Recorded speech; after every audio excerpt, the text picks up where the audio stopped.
Hey everyone, when you're building or upgrading your computer, you might have heard that magnets are bad. The magnets can wipe all the data from drives and things like that.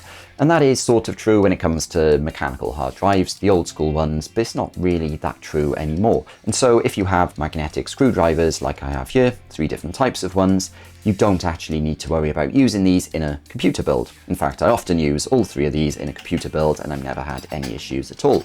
And I have worked with mechanical hard drives too.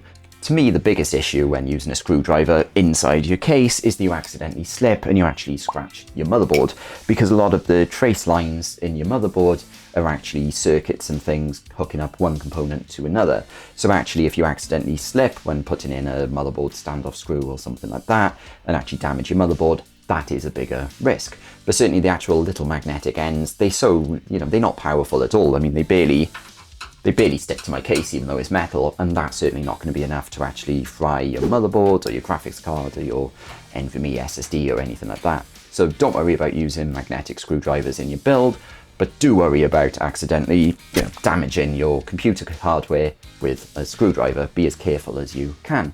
And that wraps up this short video, and it's hopefully provided you with some reassurance. If it has, please click the thumbs up button and please subscribe to see more short videos like this. Thanks for watching.